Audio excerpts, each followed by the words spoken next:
Un mètode per resoldre equacions senzilles és el mètode de tanteig. Aquest mètode consisteix en canviar la incògnita pel valor que considerem que pot ser la solució i veure si certament és o no és la solució. Per exemple, si ens donen l'equació 3x més 1 igual a 10, podem pensar que la incògnita, la x, en aquest cas, és el nombre 2. I fem la prova. Canviem la x pel nombre 2 i comprovem si la igualtat es compleix o no. Cal recordar que 3x significa 3 per x. És per això que en canviar la x per un 2 fem 3 per 2. En aquest cas, al costat de l'esquerra tenim 3 per 2, són 6 i 1, 7. Però 7 no és igual que 10. Així doncs, x igual a 2 no és una solució. Com que ens ha sortit un nombre més petit del que buscàvem, podem provar amb un valor de x més gran que 2, per exemple, 3.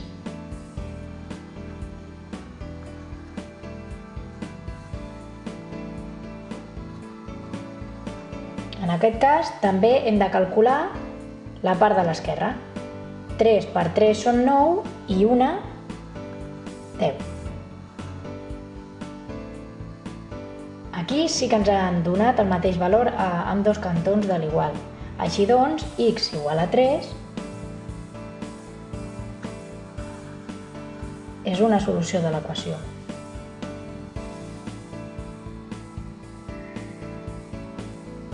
Veiem un altre exemple.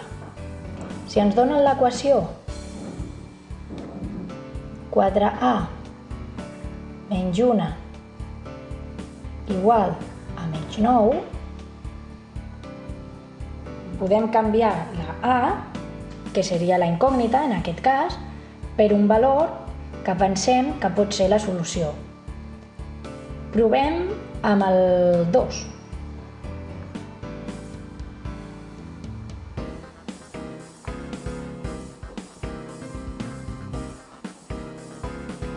Quatre per 2 són 8, menys 1, 7.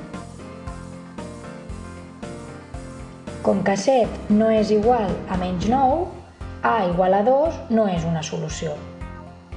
Ens ha sortit un nombre molt més gran del que volíem. Per tant, hauríem de canviar la a per un nombre més petit que 2. Provem amb el 0.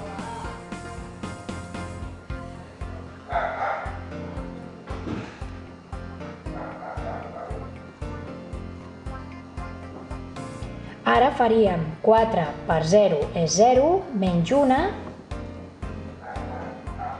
dona menys 1. Ens hem aproximat, però menys 1 encara no és menys 9. Per tant, hauríem de provar amb un nombre més petit que 0. Provem amb menys 2.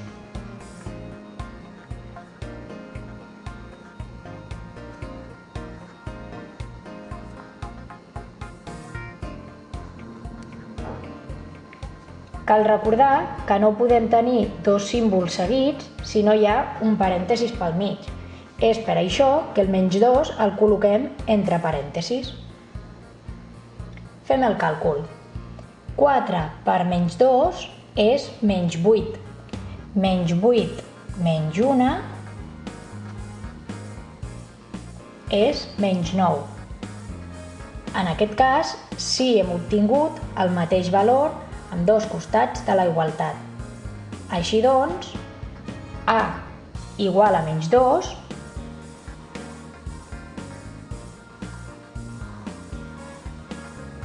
és una solució d'aquesta equació.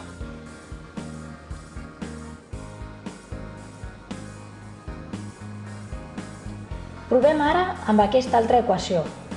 En aquest cas, la incògnita és la z. Canviem la z per 1.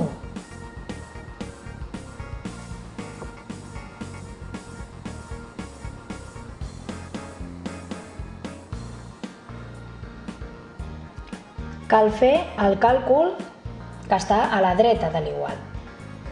Menys 2 per 1 és menys 2 més 4,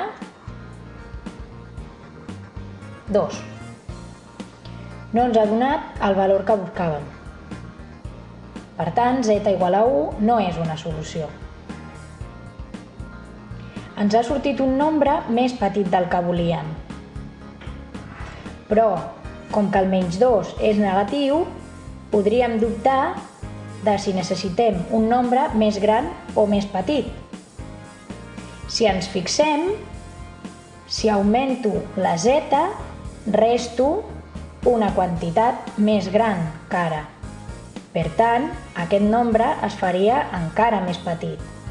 Així doncs, cal que la z sigui més petita que 1. Per exemple, podem provar amb el 0. Menys 2 per 0 és 0, més 4, 4. 3 no és igual a 4. Ara ens hem passat. Si amb l'1 no arribàvem i amb el 0 ens hem passat, això vol dir que la z és un valor entre 1 i 0 o entre 0 i 1. Provem amb 0,5.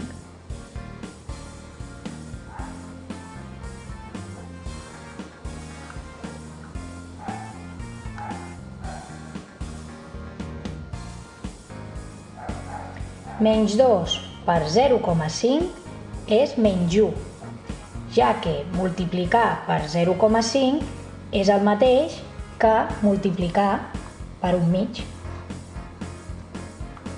Recordem que 0,5 és 1/mig.